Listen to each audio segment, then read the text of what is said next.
Hello, everyone. Welcome as people are arriving and settling in. Uh, I'd like to thank you for joining me this evening. My name is Jenny Bavidge. I'm Academic Director of English Literature at PACE, and together with PACE and the Cambridge Festival, I've got this slot to talk all about Wuthering Heights again. I've talked about Wuthering Heights before at the Cambridge Festival and at other places around Cambridge, but I'm always glad to have the chance to do it again and again and again. I guess, like many of you who've joined this evening because you're interested in the novel, or perhaps because you've felt the energy of the recent film adaptation.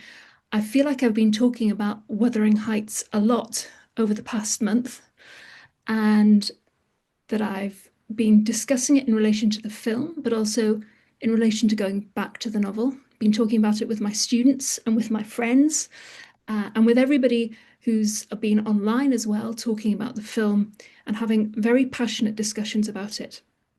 So there's been a lot of Wuthering Heightsy conversation around. I don't know what you thought about the film. I'd be interested in if you have opinions, you are very welcome to share them in the chat and to put in other questions and comments as I go through. Maybe you've got observations or additions to what I'm going to think about.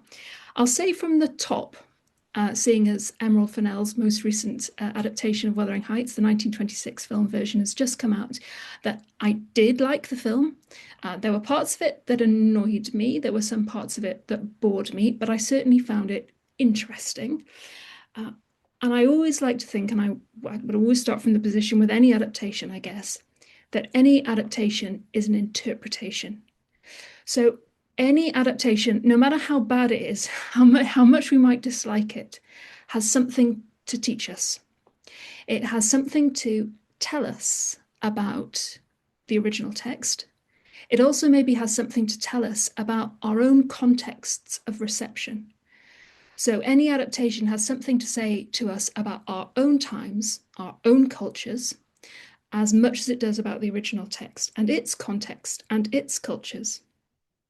So even a really bad adaptation can tell you something about the original. They can sometimes even work as a kind of literary criticism of the original, because you can look at the adaptation and the choices that have been made, the interpretation that's been made by the director, and not just the director, but the screenwriter, the cinematographer, the actors, the editors, and all those who come into the authorship of the film version of a book. And we can test our own understandings of the text against all of these new adaptations, these new interpretations that have come into being. As a teacher of literature and a teacher of adaptation, sometimes it's a bit frustrating because I'm now going to have to go back and rework all my material on Wuthering Heights to cope with this new version that's come into play. And Wuthering Heights is one, although, that I've always had to be on my toes about, because maybe of all 19th century novels, it's one of the most adapted, alongside its sister novel Jane Eyre, Oliver Twist, Pride and Prejudice. It's perhaps one of the most adapted novels that we have. So what do we learn from this newest version, or indeed any version of Wuthering Heights that we come across? Perhaps one place for us to start is asking whether we should take our cue in our understanding of the newest version of Wuthering Heights, for example, from those quotation marks that Emerald Fennell, the director of Wuthering Heights 2026, put around her title. What did those scare quotes mean? She explicitly writes the title out to be Wuthering Heights rather than just straight Wuthering Heights. We could compare it to the 1939 version of Wuthering Heights, which was directed by William Wyler, which just announces itself as Wuthering Heights. No problem. This is the Wuthering Heights you know, and the Wuthering Heights that I'm going to give you is the Wuthering Heights that is the same as the novel. You could think about this in relation perhaps to the stronger claim of authenticity or fidelity that we got in the version of Wuthering Heights, which was directed by Peter Kuzminski, starring Juliette Binoche and Ralph Fiennes, which announced itself to be Emily Bronte's Wuthering Heights. That feels significant because there's a claim there that this is not just any old Wuthering Heights, it's Emily Bronte's Wuthering Heights, and that matters. It's claiming something of a very fixed and clear fidelity to the original text. And in fact, this version of Wuthering Heights used Emily Brontë as a character, as a framing narrator for the whole film. The character of Emily Brontë was played, it was a very short part, but very beautifully done by Sinead O'Connor. And she appears at the beginning of the film to introduce the character who we usually recognise as the narrator of Wuthering Heights, Mr. Lockwood. So this was Emily Bronte's Wuthering Heights, both in the way that it was wanted to film the novel itself, so that it was going to be a book that was going to be about the whole novel and not just the half of the novel, as sometimes happens with some adaptations of the film, which choose only to film the first part of the novel. This was going to be a version which filmed the whole of Emily Bronte's Wuthering Heights. So we had Emily Brontë as a character, the whole of the novel being filmed, and also no kind of messing around with the setting of the novel. It was going to be in a place which was recognisably the landscape of Wuthering Heights. Fennell, on the other hand, has been very upfront about the fact that this is not exactly Emily Bronte's Wuthering Heights that she's filming, but instead a Wuthering Heights that perhaps is Emerald Fennell's Wuthering Heights. She said several times in interviews, for example, that the Wuthering Heights that she's giving us is the Wuthering Heights that emerges from her own memories of reading the novel as a 14-year-old. So she's thinking about this as her 14-year-old self's interpretation of the novel. In a recent conversation that I had with attendees of the university library's very excellent, really popular book club, which I very much recommend if you like these kind of online interactions. We had conversation and people were throwing in the chat memories of when they first encountered Wuthering Heights and the difference it made whether you read it when you were a teenager, whether you read it in later life. And so what we encounter when we encounter Wuthering Heights by Emerald Fennell is certainly a kind of teenage version of that story. And those of us who read it as teenagers perhaps experience a certain kind of recursion when we watched the film, so that we were encountering the characters again in a moment that we might have recognized from our encounter as teenage readers. Maybe it was a meeting again with our passionate teenage selves, or maybe our more cautious 30-year-old selves reading the novel again, having read it once as teenagers and then coming back to it again in later life. So you kind of meet yourself as a different reader every time. So we come across memories of our old interpretations and we sit alongside them. So now I have a kind of curious feeling when I watch Wuthering Heights of me sitting next to my 14-year-old self, sitting next to Emerald's 14-year-old self as she's created this film from her own memories. And we sit alongside all the other people who've come to Wuthering Heights and made their interpretations of it. Maybe we're passing the popcorn to Olivier and the way that he read and understood Heathcliff. We're bringing in Andrea Arnold, the director of the amazing 2011 version of Wuthering Heights that I'm going to come back to. Maybe we're reading Sylvia Plath's amazing poem, Wuthering Heights, by the light of our phones in the cinema together. Or we're dancing out of the screening, singing Kate Bush's immortal Wuthering Heights song.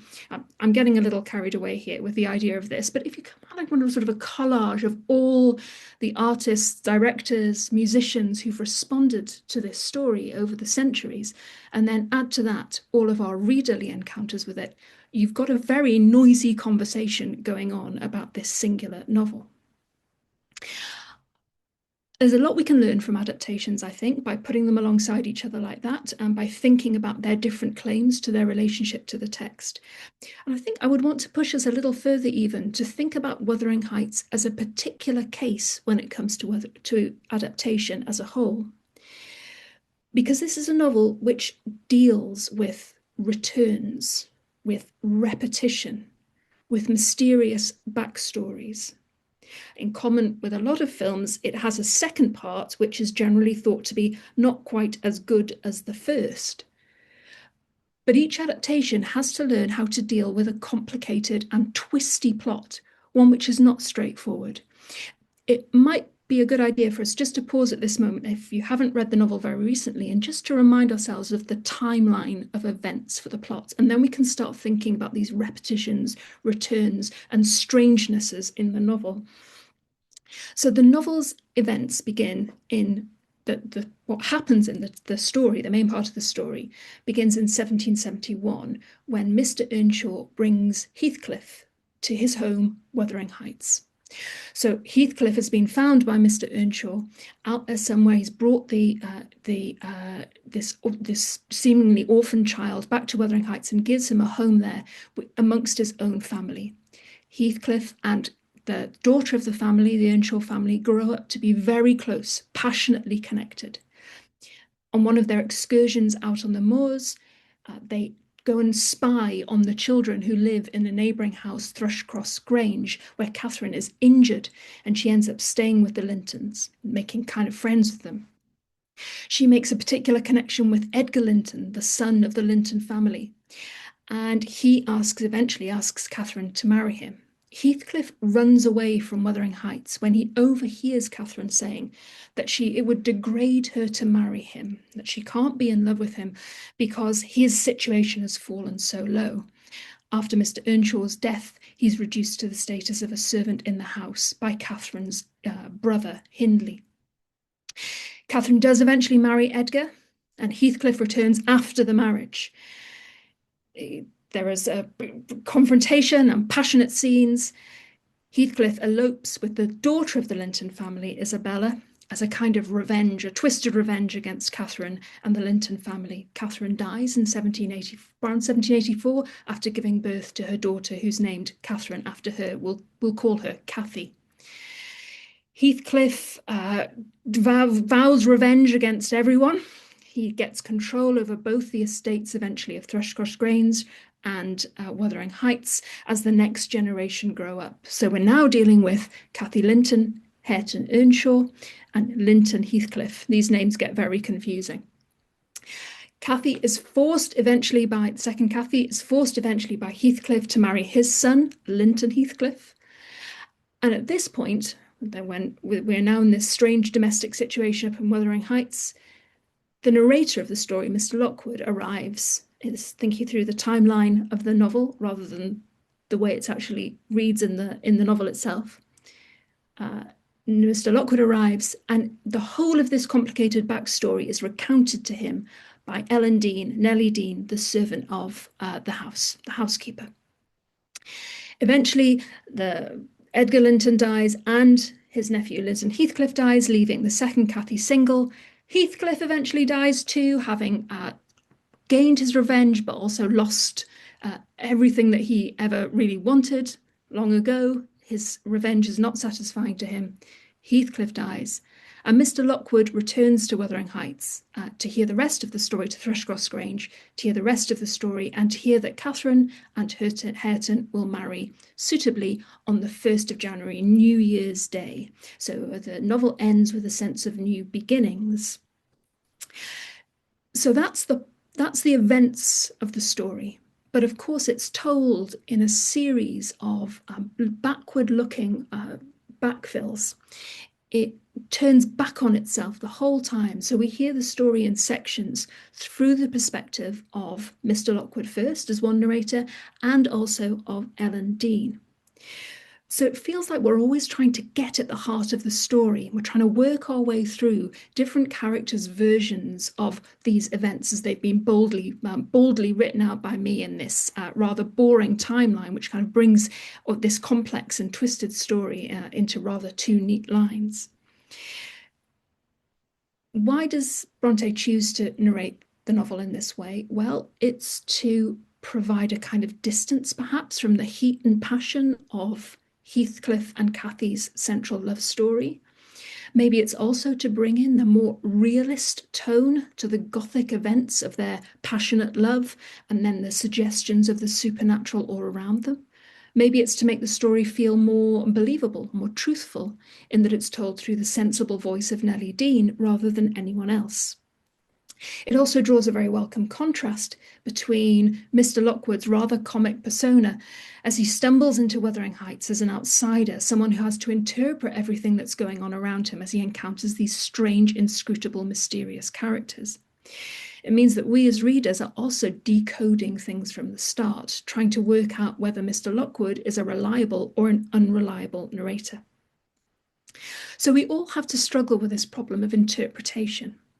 I want to just go back to one of the first commentator on the novel, really, apart from the vicious reviews that it also got, and that was Charlotte Brontë herself. So Charlotte Brontë, Emily Bronte's sister, wrote two very significant introductions to Wuthering Heights. One was a preface to Wuthering Heights, which was reprinted after Emily's death, and the other was her biographical notice of both her sisters, Emily and Anne Brontë, after their deaths. So in this little article that she wrote, a biographical notice of Ellis and Acton Bell, Ellis being Emily and Acton being Anne, Charlotte Brontë introduced her sisters, as it were, to the world for the first time under their true names, Emily and Anne. And she also wrote about them. She wanted to get ahead, I think, in a way, of the critics and the public, and to make sure that particularly for Emily, the strangeness and perhaps the dangerousness of Wuthering Heights was understood as best it could be. Charlotte offers several different kinds of interpretations of Wuthering Heights in these introductions and prefaces to the novel. Sometimes she suggests that it is a novel which just sprung from the ground. Emily was simply writing the story as it occurred to her, almost like without thought. Here she describes Emily's character in some significant ways. She says, in Emily's nature, the extremes of vigour and simplicity seem to meet. Under an unsophisticated culture, in artificial tastes, and an unpretending outside, lay a secret power and fire that might have informed the brain and kindled the veins of a hero. But she had no worldly wisdom. Her powers were unadapted to the practical business of life. She would fail to defend her most manifest rights, to consult her most legitimate advantage. An interpreter ought always to have stood between her and the world. Charlotte here presents her sister as somebody who was almost naive, someone who knew nothing of the world, vigour and simplicity. Elsewhere, she talks about it almost as if she was a kind of hermit, someone who had very little intercourse with the wider world. And that line at the end there, an interpreter ought always to have stood between her and the world. I think Charlotte here is offering herself up as that very interpreter, someone who can explain the mysteries of Emily and her novel to the reading public. And since then, Emily has had no end of interpreters, both literary critics, but also all of those adapters of her work who have stood between her and the world and tried to offer up their own explanations of this strange work. Before I get into the details of the text a little bit, I just want to think about, give you an example of one critic who talks exactly in this way about Emily's novel. So there's quite a famous essay about Wuthering Heights that was written back in the 1980s by J. Hillis Miller, who was a critic particularly associated with deconstruction, post-structuralism, Derrida and all that stuff. He looks at Wuthering Heights as a prime example of a text which has no final meaning. And in a way, in the way that it works, it reveals to us the way that any interpretive system always fails to get at the heart of something. So this is his explanation of it. That second extract from his essay there, I'll just start with that one. The secret truth, he says about Wuthering Heights, is that there is no secret truth. No hidden ordering principle stands at the head of the chain or at the back of the bat, which will account for everything. So he's saying that he does a little review of all the different interpretations that have been made of the text and says that the secondary criticism on Wuthering Heights is striking in its incoherence. You've got all of these different explanations and none of them seem to be able to really get at what the novel is, what it's about, but they seem driven by the idea that there is a secret truth. And he also says, and this is the bit at the top, the text is over-rich. It always slips away from any attempt to explain it fully. It is like a dream that I cannot quite fully remember, or like a man or woman I encounter who seems strangely familiar, who reminds me of some other man or woman met somewhere else or at some other time and place which I cannot quite remember, or like a name I have forgotten and cannot quite put my finger on. And I was struck by remembering this quote after I'd been reading Emerald Fennell talking about Wuthering Heights being somehow based on the memory of the book that she read when she was 14. So the idea that somehow Wuthering Heights feels a bit like a dream that one once had. Hillis Miller here steps out of his authoritative critic mode and starts speaking from first person. The text is over-rich for him because of his personal experience of it. I can't quite fully remember. It seems like someone I've met, something I've forgotten. It's an unusual mode for him to be in. It's almost as if this authoritative literary critic here is something like Emerald Fennell's strange experience of remembering herself as a 14-year-old girl. Emerald Fennell is not the only person who's talked about their experience of Wuthering Heights as a teenage girl, encountering it in that moment in their life as a very young woman. Kate Bush also wrote her response to Wuthering Heights when she was in her very late teens. And so here, this critic seems to be in the same kind of place as those young women in their fervent imaginings of Wuthering Heights. He too is discombobulated and made strange in his readings in his encounter with the text. Hillis Miller argues that it's not just him, that Wuthering Heights has always confused critics, beginning with Charlotte Brontë, who presents, he argues, a similarly incoherent response to the novel, and that it continues to do so, in part because it presents us with a series of characters who try and fail to understand and interpret the world around them. So he says a little bit later on in this essay, almost all of the characters of Wuthering Heights are also interpreters and critics. So we go on this journey with them, particularly Mr. Lockwood at the beginning, perhaps, of trying to understand the world that we're in, of missing cues, of misunderstanding each other, of reading over the obvious clues that we might be given. He comes up with another good phrase that I want to steal from him for the rest of our thinking about the text. And he says, a book may be printed and reprinted, read and reread, just as a sequence of generation keeps a genetic pattern alive. Hareton beyond Hareton, Cathy beyond Cathy, unstopped by the death of any individual possessor of the name. So he's talking here about the kind of excessiveness of repetition of characters, the theme of genetic patterns that comes back and back in the novel, the idea that Catherine's eyes, for example, are recognized in the next generation, in her daughter and in her nephew. This sense in Wuthering Heights of a recursion, of a going back and back over the same story or the same kind of pattern again and again.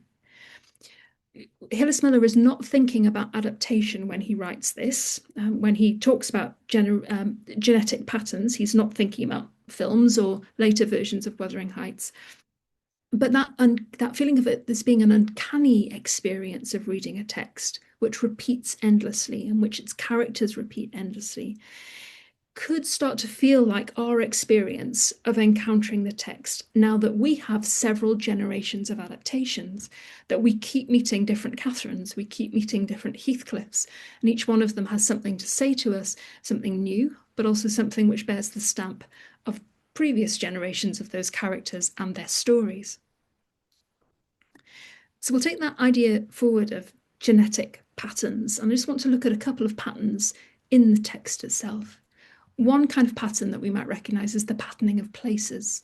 So there's a very careful structure of places in the novel, of the two houses, Wuthering Heights and Thrushcross Grange, that the characters go shuttlecock between the two, kind of batters backwards and forwards between them. There's the space in between of the moors, a place of freedom, but also one which operates in contrast, or is kind of held in contrast to the two houses which hold it between themselves, a place perhaps of pure freedom for Catherine and Heathcliff in particular. And then outside of all of that is London or Liverpool, the outside world, which never feels quite real in comparison to Wuthering Heights and Thrushcross Grange.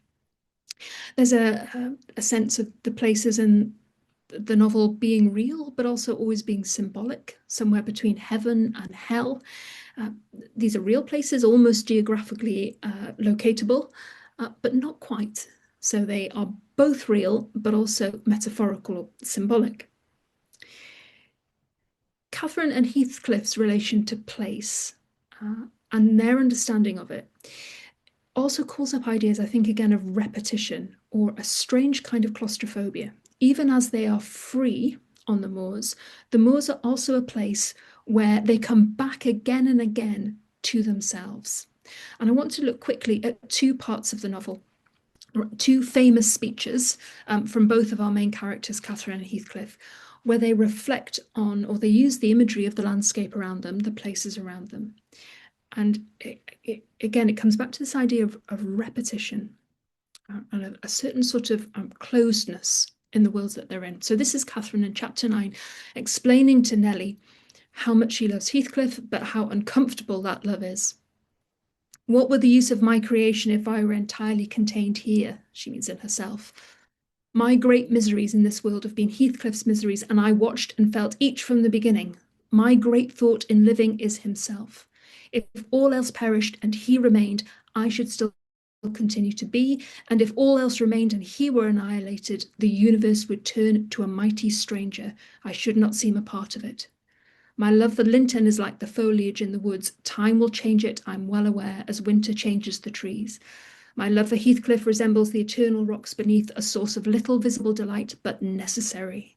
Nellie, I am Heathcliff. He's always, always in my mind, not as a pleasure any more than I am always a pleasure to myself, but as my own being. So don't talk of our separation again. It is impracticable, and she cuts herself off.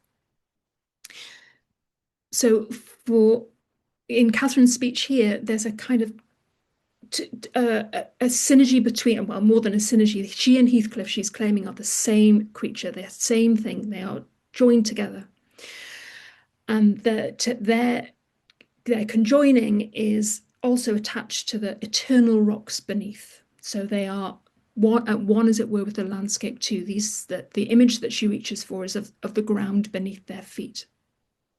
Notice too the repetitions in the lines itself. There's a kind of sometimes called a chiasmus, where you get a repetition of one line as a kind of mirror image from the beginning to the end. So we get my love for Linton is like the foliage in the woods. Time will change it, I'm well aware. And then there's the opposite. My love for Heathcliff resembles the eternal rocks beneath. We get not as a pleasure any more than I'm always a pleasure to myself, but as my own being. So there's a statement and then a kind of and the thesis and then antithesis following on. If all else perished and he remained, I shall still continue to be. If all else remained and he were annihilated, the universe would turn to a mighty stranger. So even in the sentences, we get this sense of a kind of doubling, a mirroring between the statements that Catherine makes. When Catherine dies and Heathcliff is left alone in his misery, he sees Catherine everywhere. We see similar kinds of repetition, slightly differently but in similar kinds of repetition in the way that Heathcliff expresses himself in his soliloquy. What is not connected with her to me, and what does not recall her? I cannot look down to this floor, but her features are shaped in the flags. In every cloud, in every tree, filling the air at night, and caught by glimpses in every object by day, I am surrounded with her image. The most ordinary faces of men and women, my own features mock me with a resemblance. The entire world is a dreadful collection of memoranda that she did exist and that I have lost her. Well, Hareton's aspect, his face, was the ghost of my immortal love, of my wild endeavours to hold my right, my degradation, my pride, my happiness, and my anguish. Off he goes. So here we get both the sense of a landscape that is real. This is a place, but it is all a real place, but it is also entirely suffused with Catherine's presence. It has become strange and uncanny by the repetition of her face in everything, in every cloud, in every tree, and crucially in Hareton's face. This repetition here too, in every cloud, in every tree, my degradation, my pride, my happiness. I'm emphasizing this repetition because I think it comes back to the sense of trappedness, of claustrophobia, even in the sentences that we saw in the places. And that sense of claustrophobia, that kind of closed system that Wuthering Heights feels like, is of course repeated in the characters and the patterning of their names. We have all those H's, Hareton, whose name is above the door at Wuthering Heights, saying Hareton Earnshaw 1500. That's the name that we come across in the first chapter, and then we finish the novel with Hareton, and in between we have those Hindleys and Heathcliffs. When it comes to the Catherines, it gets even more twisty. We have Catherine Earnshaw, who would wish to become Catherine Heathcliff, which is why I have her in brackets. She becomes Catherine Linton. She gives birth to Catherine Linton, who then becomes Catherine Heathcliff through her marriage to Heathcliff's son. And then we finish the novel with Catherine Earnshaw. I always find it rather moving that when Catherine's died and Heathcliff is weeping over her and cursing her name, he calls her Catherine Earnshaw rather than Catherine Linton. He would not give her that name. So there's a patterning and a repeating and a recursion of the Catherine names too, as much as there are in all of those H's. And it can make it very confusing for the reader when you're trying to pick through all these different Catherines, who they are, who they belong to. Every adaptation has got to find a way of making sense of these complex patterns, structures, repetitions, recursions, and making them legible for a film audience.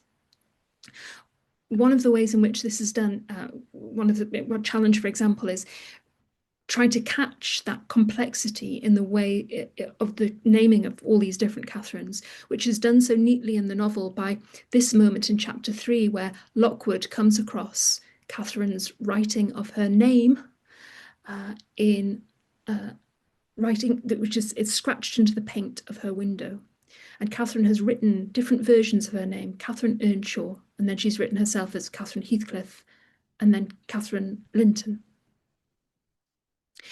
And Lockwood falls asleep with these three names rattling around in his brain. And then there's another one of these kind of supernatural feelings of Catherine being everywhere as he falls asleep. The air swarmed with Catherines, so kind of spectral feeling of there being too many Catherines all storming in, and she's about to, or something like the ghost of Catherine is about to storm his window. This moment in the text is brought to life very beautifully in a couple of the adaptations. This is a still from the 2007 Kosminski version, where Catherine's name is discovered by Mr. Lockwood, written in a book. So rather than scratched into the paint, Mr. Lockwood finds it here written into the pages of a book. In fact, the book is Kenilworth by Walter Scott, which is a nice gesture out from this quite romantic version of the novel, I think, which calls itself Emily Bronte's Wuthering Heights. So it wants to call up the figure of a 19th century text, whether it's quite authentic in terms of whether this novel would have been in Catherine's hands at the period, we can ask, but we'll leave that aside for a moment. Here's the image of the same moment from Andrea Arnold's 2011 Wuthering Heights, where Catherine, you can just about, I hope you can make out here in this still, the name Catherine written across, sort of scratched into the surface, the wooden surface here, and Heathcliff underneath it. There's a kind of rougher, rawer version which suits the aesthetic and the mise-en-scène of this style. This version of that moment, it has nothing to do with the plot because there is no Mr. Lockwood in Andrea Arnold's version. This is just a little clue that's put there for the viewers of the film. If you know the novel, you might recognize this as a reference to the names scratched into the book. But if not, you might just see it as part of the mise-en-scène of the place in which, of Wuthering Heights, in which Catherine and Heathcliff are living. But it brings their names together. No one comments on this at all. The camera just sees it and passes on. I can't remember, because I've only seen it once, whether the Emerald Fennell has any moment where Catherine and Heathcliff's names appear like this, scratched into a surface or carved into stone. So if you can remember, if you've seen it, I would like to know whether I've forgotten some key moment in that most recent film. So you could throw that in the chat if you can remember if there's another version of this in the 2026 version. This is an example of the film versions being faithful to an important moment in the novel, but also finding their own language for it. And these kinds of negotiations and responses happen all the way through any version that we care to look at. I got a bit obsessed with the soundtracks of Wuthering Heights adaptations a couple of years ago, and I wrote an article about the different kinds of soundtracks that appeared in adaptations from 1939 onwards. In part because of this very version that we're looking at now, the Andrea Arnold one, which very boldly has no musical soundtrack. So Andrea Arnold's film uses just natural sound and puts a lot of emphasis on the sound of the landscape until the very end, until the final credits, when there is a song. The mise en scène of this kind of silence in the film suits the mise en scène of the film very well, because a lot of it is very hazy and indistinct. There's lots of mud and rain, which makes the landscape feel very blurry and indistinct, particularly on the moors and at Wuthering Heights itself. Arnold's version of Wuthering Heights is quite explicit. It makes the brutality and the violence in the novel, it foregrounds it. It's also unapologetically focuses with great intensity on one part of the narrative at the very beginning, and it sees it all from Heathcliff's perspective too. So it jettisons a large part of the novel's characters and plot turns. In common with other adaptations, the whole second half of the novel is ditched so that the film's plot focuses solely and intensely on the Cathy and Heathcliff relationship. Arnold's editing and interpretation of Bronte's work goes much farther than previous versions in its revisioning. And I really like this take from Peter Bradshaw in his review at the time when the film came out in 2011. Where he tried to put his finger on what it was that made this one feel so distinct. It's not just the lack of sound, but it's kind of the effect. It's what he calls its pre-literary reality effect. He says her film is not presented as another layer of interpretation superimposed on a classic's frills and those of all the other remembered versions, but an attempt to create something that might have existed before the book, something on which the book might have been based, a raw, semi-articulate series of events, later polished and refined as a literary gemstone. I find this a very interesting take, and I think it does draw attention to the way that Arnold's story is telling us of particular characters in a distinct time and place, but it's also drawing on a sense of deep storytelling. So the film feels less, as Bradshaw argues, an adaptation of the novel in any way, which suggests it wants to have fidelity to it, and more an adaptation of the kind of material that might have inspired the novel. A local legend, perhaps, a boy and a girl who fall in love across class divides. I think that Andrea Arnold's version renders the story semi-articulate in one sense only, and that's if we watch it expecting to hear the words of the most famous speeches of the novel, like the ones that we just looked at from Catherine and Heathcliff, because they generally don't appear in Arnold's version. And in place of Bronte's words comes a soundscape of the natural world, the wild and windy moors for sure, but also the sound of wings and the whip of grass and the creep of a beetle. Some of those famous speeches just make themselves felt in little references, or moments in the novel make themselves felt just in little glimpses in the mise en scène, like the names across the desk. I have a student to thank for the next point. Gordon, a few years ago, found out that at the very end of the text, at the very end of the film, there's the appearance of Catherine's words, "I am Heathcliff," which are missing from the main part of the text. So if you were to, Gordon let the whole film run through, right through all the credits, all the long list of people who've been involved in the making of the film, and then all the studio logos and everything. And at the very, very last minute, just before the recording would go to blank, there's a moment where you suddenly get an image of Heathcliff. This is Heathcliff there. It's maybe 2 seconds of screen time, and you hear this.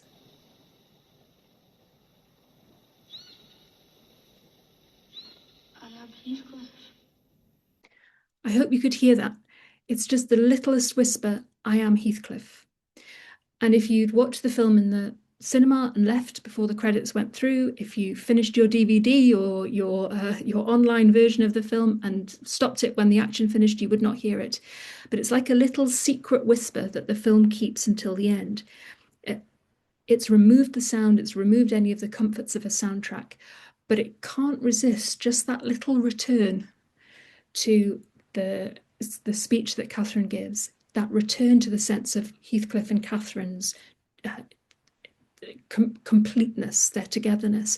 One critic talks about this as a moment of real solidarity in the film between Catherine and Heathcliff, that the point that Andrea Arnold wants to make above all things is that even when everything else has disappeared, Catherine's sense of herself as belonging to Heathcliff and Heathcliff belonging to her and their interests being the same is the most important thing that an audience should take away. But most of us won't have heard it. I'm also slightly fascinated, and there's no way to answer this to my satisfaction, about whether the shot that you can see here of Heathcliff is him in his costume or whether it's the actor in modern day dress. Because Andrea Arnold also suggested that she wanted to leave the film with a sense that Heathcliff was still out there somewhere in the moors. Her version of the romantic ending that we see in a lot of Wuthering Heights adaptations of Catherine and Heathcliff as eternally young and beautiful ghosts together, either in the house or out on the moors. That's the way that most adaptations end. This one ends with this image of, I think, the actor who played Heathcliff in his modern clothes. Maybe that suggests Heathcliff's out there still. It's an interesting version of that sense of ghostly return, which is at the end of both the novel and of many of the films. When it comes to thinking about sort of leave Andrea Arnold behind for a moment and come to the most recent version of our novel, the sound, I'm still thinking particularly about soundtracks here and their relation to repetition and return and repeating and uncanniness. We bring ourselves to Emerald Fennell and the 2026 version. I'm going to have to write a new bit of my chapter or revisit it to bring in what I think is one of the most striking aspects of this new version, which is its brilliant soundtrack. This, for me, is the most compelling aspect of the new film, and it's the accompanying album which provides some, but not all, of the film soundtrack. It's made by the British singer-songwriter Charlie XCX. She of Brat Summer and the best pop song ever written, Boys, but this is an entirely separate album that she made for Wuthering Heights. When I first heard the theme that was being used on the first trailer, I found myself agreeing to recognise this new film as part of Wuthering Heights' genetic patterning, based more on the sound of things than the imagery of the trailer.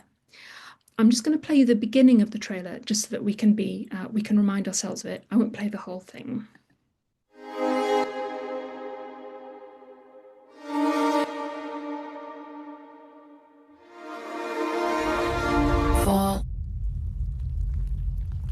Fallen. I can follow you like a dog to the end of the world. Fall in love.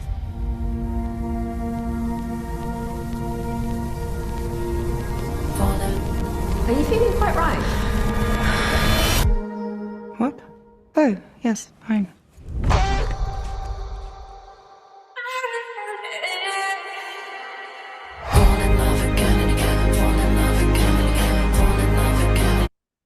Okay, sorry, if you want to watch the rest of it, you'll have to do so in your own time.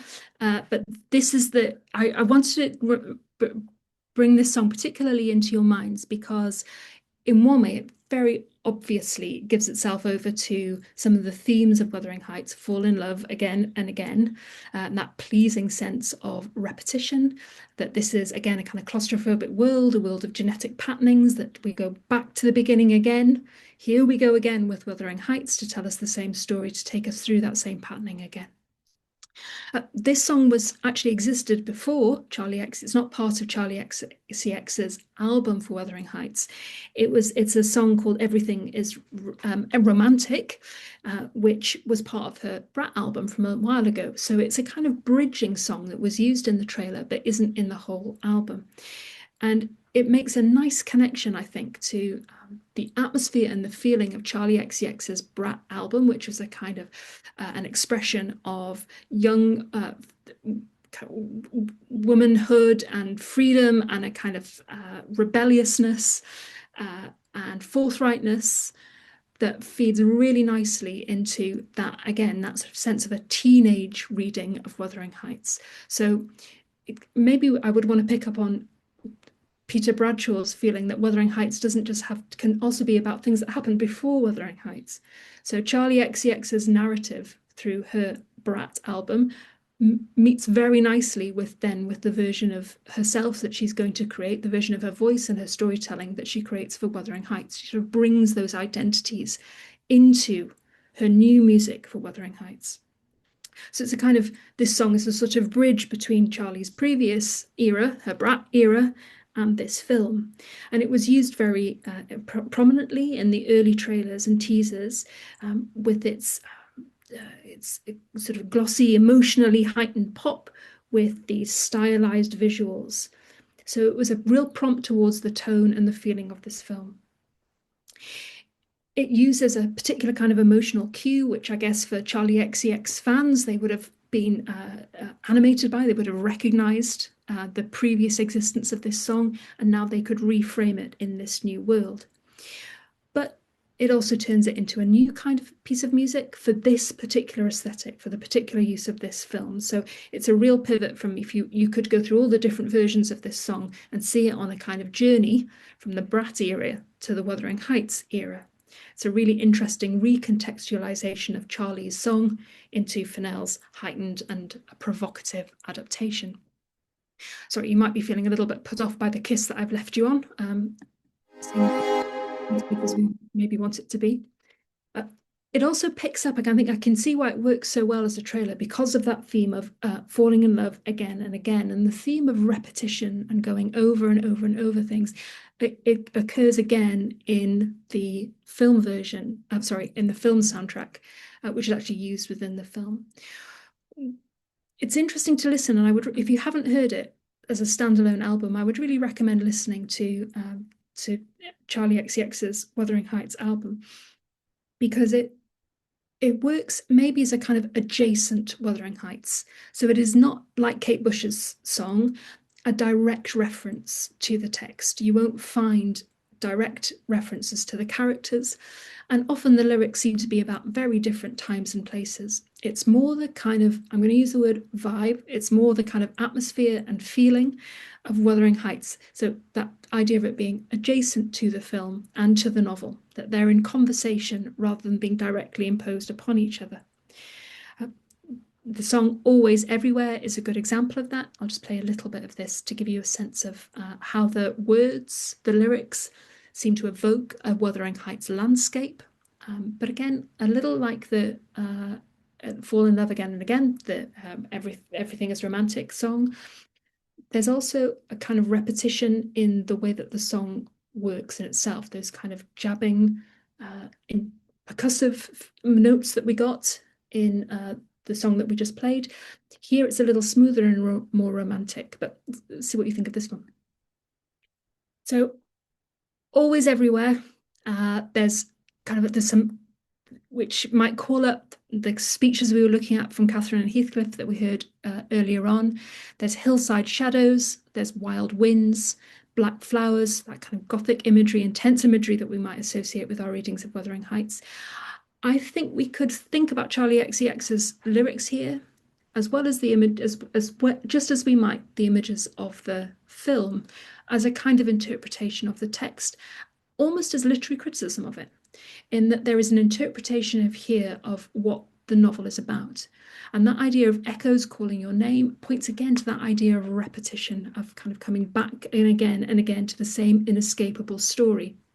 I don't mean this just here to be about fate or a kind of sense of romantic repetition, that we were always fated or doomed to repeat these patterns, but as a kind of reading experience. There's a kind of uncanny returns from the past, that we find ourselves looking at the characters, the story, following it through again and again, and with the similar kinds of pleasure. we get it operates as a kind of rereading or recasting of the passages that we looked at from Catherine and Heathcliff.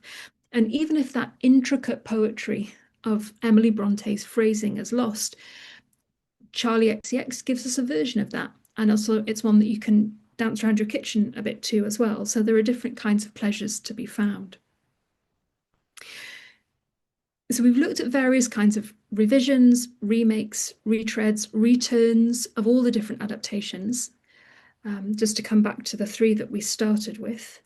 And I hope I've been able to at least point to the ways in which the adaptations feel very suitable in the way that they are made, in their differences and in their similarities, to this repetitious, doubled, strange novel with its play of presences and absences, its ideas about necessity and inevitable loss, its doublings and opposites, its C's and H's appearing and disappearing in their genetic patterns.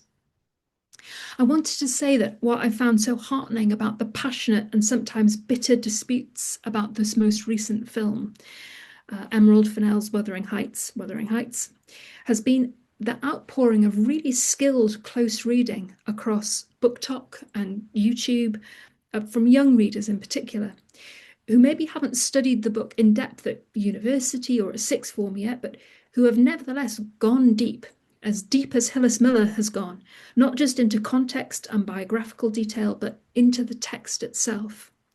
They've argued about how precisely Brontë describes Heathcliff's ethnicity.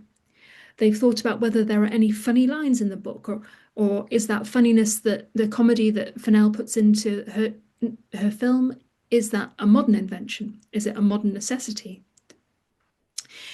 Adaptations send us back to the original, not as an absolute source to contrast what we find in the remakes, but maybe to notice how all texts are made through a collection of the culture of the maker, that the culture that they exist in, and their own particular aesthetic and poetic sensibility, their frame of reference, but also ours too. What can we understand as readers in our particular moment? What is legible to us? What is mysterious in a text because we can't understand the references? Maybe modern readers won't pick up on all the references to the Bible, for example, in Wuthering Heights. We won't pick up on the knowledge of Milton that's built into it. What do we newly like? So are there things that Emily Bronte's contextual audience, the people who first read it, hated, but we find ourselves drawn to? What do we newly find uncomfortable? And that's the magic, I think, of the process of adaptation, of knowing our original, of appreciating what comes after. It's an apprehension of a novel like Wuthering Heights as a living, live piece of communication, endlessly coming back to knock on our windows and wake us up from our sleep and give us new kinds of dreams. I'm going to finish my commentary there. I would very much like it if people had questions or comments that they can put into the chat. I'm going to jump out of my share here so that I can see if I have any things to answer. But please feel free to add anything in here. And I'm just going to see if anybody has anything that they would like to bring up. I'm just going to work my way through these good thoughts. Oh, Emerald's Kathy etches her name on the window, I think. And then a C and an H carved into the wooden post. I think that's what I was remembering. Thank you, everybody. Thank you, Gemma. Thank you, Bruna. That's really helpful. I think I need to make a list of all these different kinds of carvings that have come into me. I'm going to move myself up here as well to think, oh, Nanelle, thank you for your comment. You said for the fair, feels reverential, if at least not a bit oh, that's a lovely way to put it. It feels a bit in love with the original material. People have been forever inspired by age-old stories and have adapted wonderfully, yet giving them whole different names, absolutely.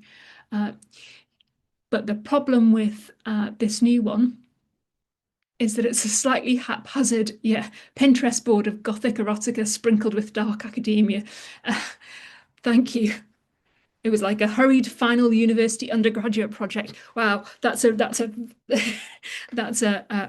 good summation of it. I wonder if one of the things, just what the point I was trying to make at the end there, this idea of kind of bringing context in together, I think absolutely Fennell was kind of appealing to us an aesthetic that maybe has come through, and I'm thinking of her earlier films like Saltburn as well, an established popular aesthetic that she was working through. I've read a couple of people saying that the film looks like a music video or a perfume advert. And it certainly has that kind of feeling that the surface is very important to it, that it's less interested in the intricacies of the novel than even some of the other adaptations have been. It's less interested in that. I think for me, there was a moment where, towards the end, when Catherine had died and Jacob Elordi was giving us some of the lines from the text, where he gave us the lines about "Do not leave me, do not leave me here where I cannot find you." And I think that was a moment where I experienced, apart from Charlie XCX's songs, I felt a real feeling of feeling very moved in a way that I hadn't up until that point in the film. And maybe that was because it was Emily's words kind of bursting through the surface of the film and feeling like, here was the real thing. So I think that there are definitely people who would agree with you, Nanelle. Thank you very much for your comment.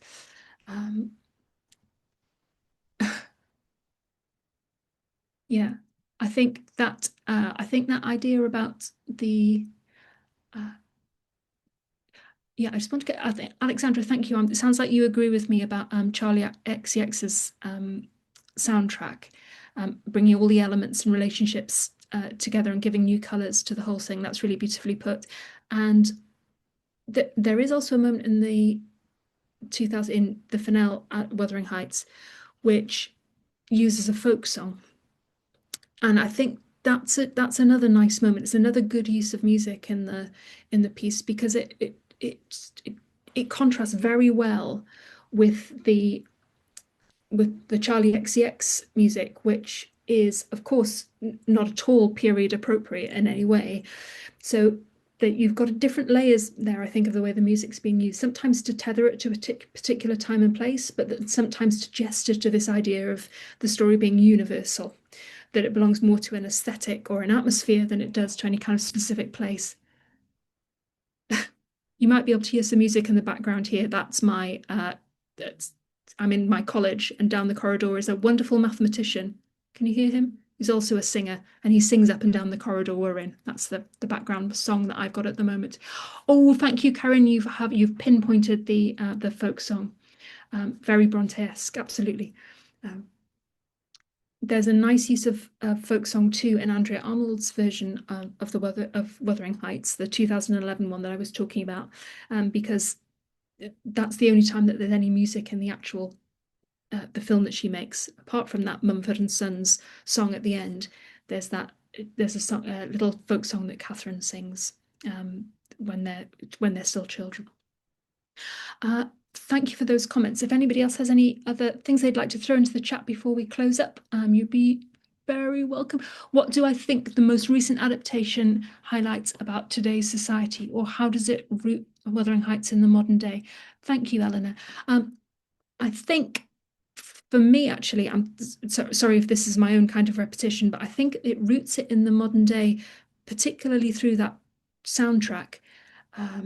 Things that Adri's noted that great song House as well, which has been, I keep hearing it everywhere on social media. It's been itself adapted into other places and other things as a kind of backdrop for just feeling really uncomfortable in any situation.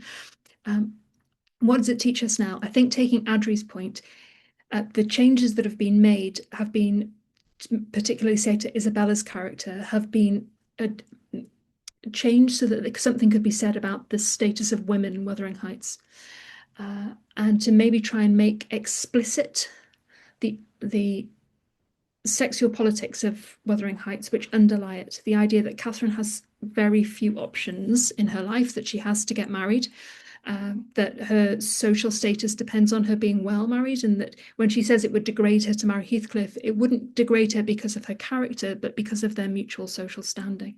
It's a mistake that she makes, the novel suggests, but nevertheless it's one that's understandable.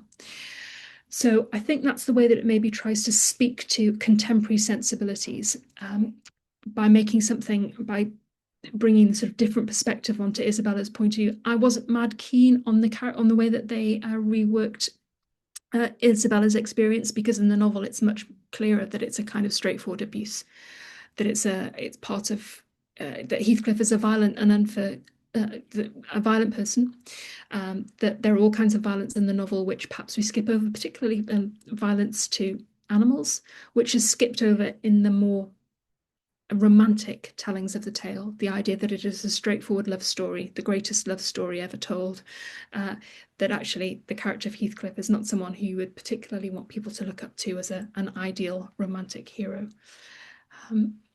But yes, what does it reveal or highlight about today's society? That's a really good question, Eleanor. And there's probably more to say, and to say it more articulately than I've been able to do in that last minute.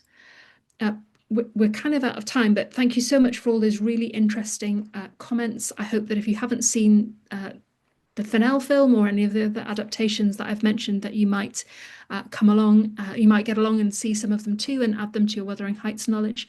If you don't know the preface and the biographical notice that Charlotte Brontë wrote about the novel, I would really recommend reading those. They're fascinating as the first interpretations of Charlotte Bronté's work. But thank you so much, everyone, for coming this evening, and I hope you'll attend some of the other events for the Cambridge Festival and enjoy those too. Thank you.